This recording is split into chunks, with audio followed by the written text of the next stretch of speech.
guys, it's me again. I feel like I've been on YouTube a little bit more often than usual, putting out content, which is definitely not a bad thing. Today is a bit more of a chilled out May reflections, and of course that will incorporate my favourites. What I figured is I'll do the decks and books up first, and then I'll include the other stuff and some of my other thoughts and feelings about the month. And that way, if you just want the deck stuff, then you can get it out of the way, and that's cool too. I often will use a lot of my decks throughout the month for anyone who doesn't already know that, and the decks that I choose to show here will be because they've specifically stood out to me, they've been used more than the others, or for whatever reason I share with you. I've got a couple of tarot and then a handful of oracles as well.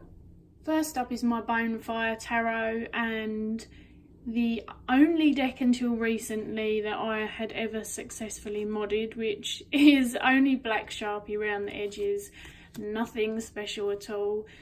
I was feeling like I hadn't really loved upon this deck for a while, and it's one that the artwork just delights me. It's definitely my kind of human representation, not necessarily in a diverse form. It could definitely have more diversity in it, but in terms of the humans actually feeling like they have a presence, they have specific character traits and emotional qualities about the way that Gabby has drawn them. I really just wanted to show it some love and get down with my people decks. Also, mega bonus for this deck, it's been very strange weather here. It's either been just gorgeously sunny, which has been amazing. I love the warmth, I love the sun, I am a definite sun baby. Or it's been really grey and really rainy. And I am not a fan of glossy decks in general. I don't hate them, but they're not something that I particularly appreciate in a deck. But this one means that I can take it outside in the garden, and it can be wet already outside, it can be mid-rain, and the cards don't get damaged, which, if you follow me on Instagram, you'll know that I read the cards outside quite a lot. I just feel like it's a nice grounding place to do so, and it brings me a lot of peace, fresh air, mindfulness, all of that lovely stuff. So I have found a use for glossy decks, reading in the rain. The other tarot deck that really stuck out for me is the Wooden Tarot. This one's been really calling to me recently, and I've also started back up doing pick a card offerings on Instagram, which I always really loved. I think I just needed a break from doing it. And this is one of the decks that I've been pulling from. So instead of pulling 3 cards from one, I'm using this, the Wildwood Tarot and the Animal Totem Tarot. And most of you probably know the kinds of readings. The cards are face down, you pick 1 or 2, and then the reading and the cards are revealed at a later point. I have loved doing that. Writing these messages of the cards has really been an interesting way to get back to some of the more, I don't want to say basic meanings, but the kind of general reflections of the cards as a singular entity before they're kind of woven into our personal experience or a particular question, scenario, grouping of cards. So that's been really interesting, and I think it's a nice technique for me to have that access to the singular card meanings. And it's also a really lovely offering for anyone who follows me. I really enjoy pulling cards for people, so it's a nice way to do it for a large amount of people. In terms of the actual deck, I will definitely be using this to pull for myself more frequently as well, because I've just been really besotted with it. I think it got to that point, and I did say in my recent animal collection video, that I've spent a lot of time with this deck now, and it took a while to acquaint myself with what certain bones were, and I really wanted to add those layers of the animals, the bones, the representations to the meaning of the cards, because we all know I love to do that. And now that really feels like a natural experience for me. I feel very comfortable with a deck, of course, otherwise I wouldn't pull for other people with it. And it's a deck that I'm finding more and more, these roomy decks that have got a lot of space for us to breathe when we use. So things like this, the White Sage Tarot, the Wild Unknown comes to mind, whilst it's not as pippish and as spacey as the other two. They are definitely imagery that works for me as a whole. My medicine cards for today, which you've seen a zillion times, I'm just showing really quickly. They're a constant feature. I have taken lots of walks to the duck pond. We've got baby ducklings and goslings and baby coots and all of those wonderful things. It's just teeming with life at the moment. It's been a difficult month with pain, and I've felt very, very full of emotions is the best way that I can describe it. In a way that I have needed to let them out, because there's been too much at once. And it brings me a sense of peace going to that pond. It brings me back to my centre. It is those moments when, even in a hard day, I can pinpoint that those moments gave me joy and gratitude and all of those things. So it serves a huge purpose, but it's also the place where I really love to connect with my animal energy. And so there was a lot of visits. I will show you a quick clip of the goslings in a minute, because they're super adorable and I know that you guys will want to see.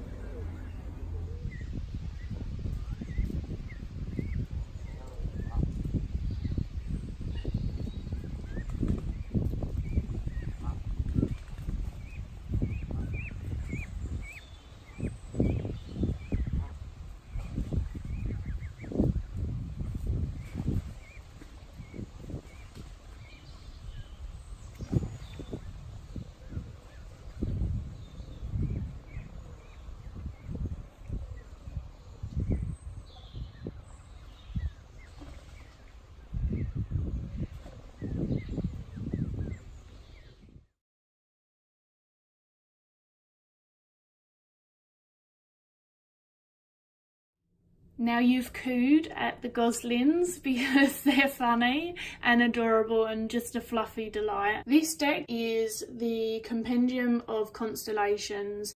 No one will have seen it on Instagram. Not all my decks are shared on there every month. But what I've been doing with this, I have only just started doing this, but it made sense to me because I love the artwork on this deck and constellations fascinate me, but I won't profess to be someone who knows much about astrology or constellations or anything of that nature, and I decided to grab this very pretty book that I've had for years and so I've got them in alphabetical order, start to go through them and just put a little blurb of what I can find about the constellations. It's not necessary to work with a deck, but it's something that I felt called to. It's been fun starting to research them, and this will then be a part of using the deck if I want to remind myself further about the constellation and maybe just some of the myths and tales that are attached to them, because that's something that particularly interests me with anything that I'm working with. Finally, for books/decks is the Celtic Totem Animals. I was actually sent this by Edison, the publishers, for review. I hadn't heard of it until I think it's a re-release as opposed to completely new. But of course, anything to do with working with animals is particularly my jam. I'll always give it a go. And I have reviewed it over on Instagram, but I know not all of you are over there. This is not an animal guidebook or an animal dictionary in the way that I'm used to. It's not like Animal Speak, Animal Wise. However, it has some really, really interesting information, and John Matthews is clearly incredibly passionate about his work and what he does. The bit that interested me the most was the poetry and the songs that were included. And then at the end, there is discussion of shamanic journeying. You are aided to do your own journeying through drumming tracks which are included. The super edition, which you can see I have now taken them out, is 40 cards which you can continue your workings with. I have never took scissors to cards in my life. They popped out along the side and they were in sheets of 4. As I say, there's 40. And you literally just cut them out with scissors, or I would imagine a guillotine would work very well. It was a really fun experience because I knew there was no other way than to cut them. I had just cut them with a pair of scissors. It was nothing fancy. My hands aren't particularly steady, and I think that they came out amazingly. They're really lovely pictures as well. There's various ways in the book that they discuss how you can work with the cards as well. It's another very welcome addition to my various animal decks. And more than that, this was a whole new route for me into various ways that people worked with animals and do work with animals. And that's what I mean. It sort of stretches my experience and encourages new pathways. And whilst not everything that I do with animals personally aligns with John Matthews or the book, it was so interesting. That's my decks, books, a bit of a ramble already. The final Instagram thing that I will add is that I allowed myself a new creative change on Instagram in the month of May. I decided that I was fed up of being confined by the type of tile design that I had committed to for quite a long time, and I wanted to do something that was more artistically fun for me.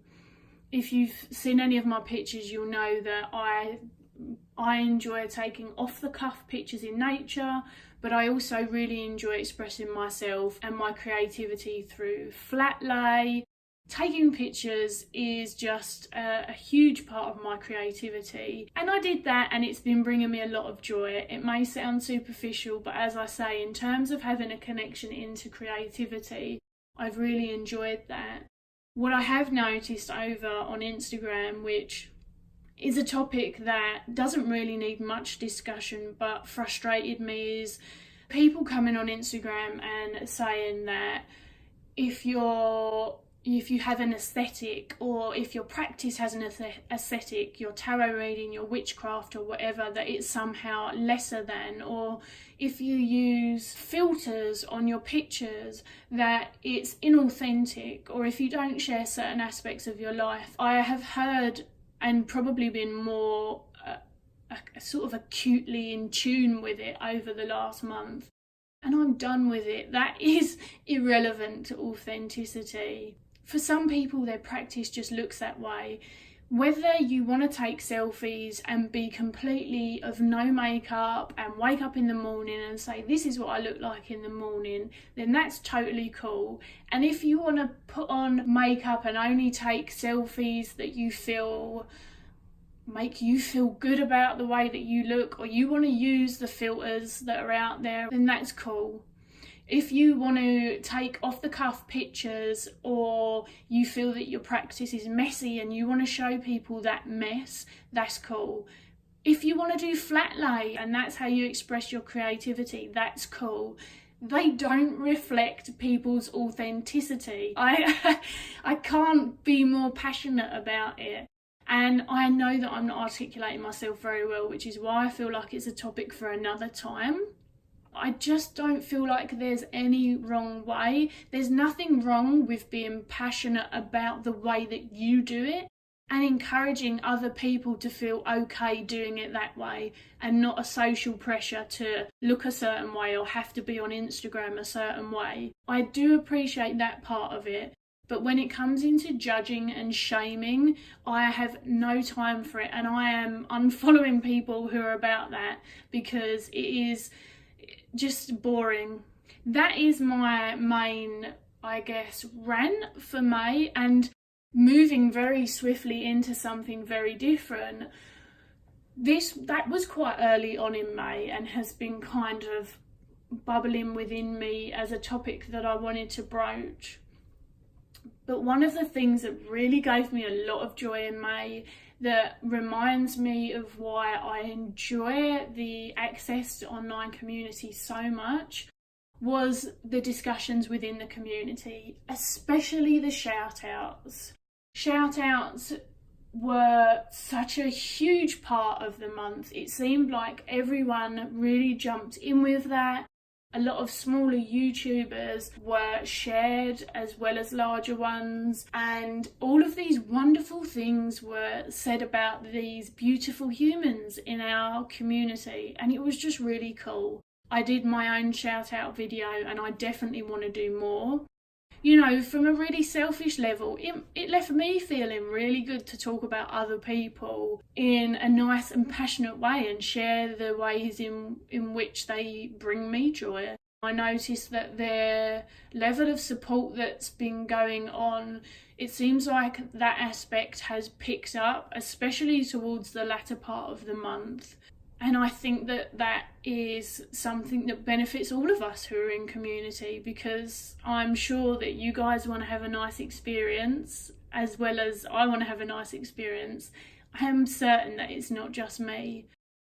May also brought around the desire to study and to seek projects out in quite a big way, and has again built throughout the month to bursting point where I'm so desperate to think of a new project to maybe give to community or share with community, something to get my teeth into, and it hasn't quite come to fruition yet. I feel like a lesson in patience is going on.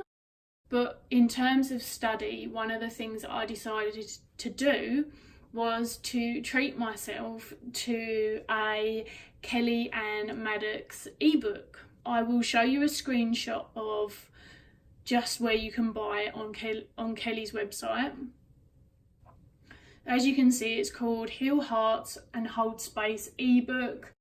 It is such an affordable price. I have been more and more diving into Kelly's stuff on YouTube and just as a whole back watching a load of stuff. She's always been someone I've watched, but as time goes on, I really feel like I find a voice that I can relate to. I feel like there are many crossovers in the way that we view aspects of our practice and tarot and things like that. And this ebook is basically it says here, inspire, motivate and nurture your queerance. I have jumped straight into it. I've got another gorgeous notebook which I don't have on hand, but I've started working through that. It's got 94 pages and I confess I'm probably only about 8 in at this stage because I have written so much stuff already. It's really engaging, and not only is it the questions that are asked, it's just the thought-provoking content and the way in which Kelly speaks on her videos. It's very much all encompassed in this ebook. One thing that I've noticed about anything that Kelly seems to sell and provide is that there's always a really, really good write-up. Finally, I want to finish up with just a few fun additional, oh my god, I've loved this, which is my Whispers of Goddess spray. I have been spraying this on a lot. I actually started spraying it on before seeing clients in my private practice, and just feeling really extra chill before I go in with them, which has been lovely. I've also been back to burning a ton of incense, loving dragon's blood. Oh my gosh, if you haven't smelt this, I wish we had smell-o-vision. So good, so good. And then I've been getting really into incense cones, mainly because I have this, which is adorable. And you put the little incense cone in there and it comes out the top. However, the brands that I like to buy don't seem to have many smells, but that's cool because they do have some of my favourites. And this is the Super Hit. I can't recommend it more. And last but not least, because this is super exciting for me, so exciting, I'm such a big kid, and it is this beautifully naturally shed antler, and it is from a roe deer. You can see that it is naturally shed, which was something that I was particularly keen on. And when I read about roe deer and how they shed antlers yearly, I was like, wow, they're not the first thing that I think many of us think of when it comes to transformation and the death and rebirth cycle. But imagine growing one of these every year.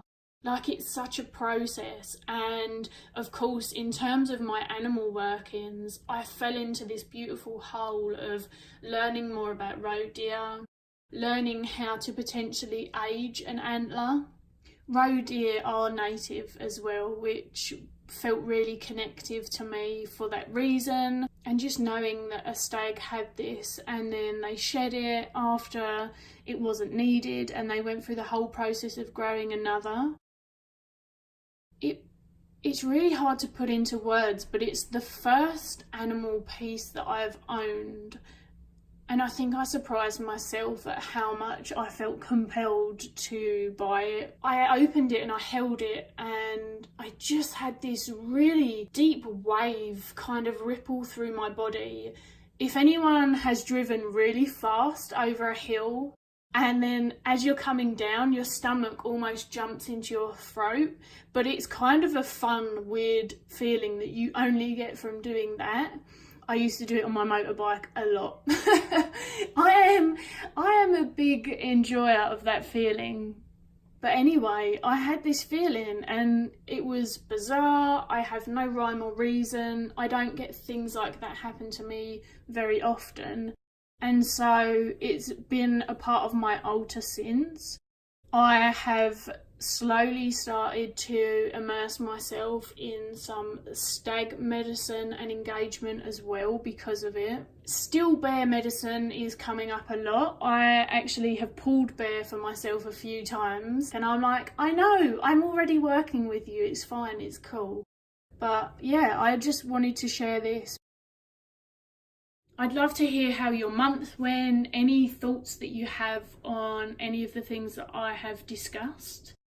I appreciate some of it was a bit more of a bummer than other stuff, but I don't want to avoid topics that are relevant to my reflections just because they don't feel like they're necessarily on a happy note. So yeah, until next time, I will see you guys soon and have a lovely June.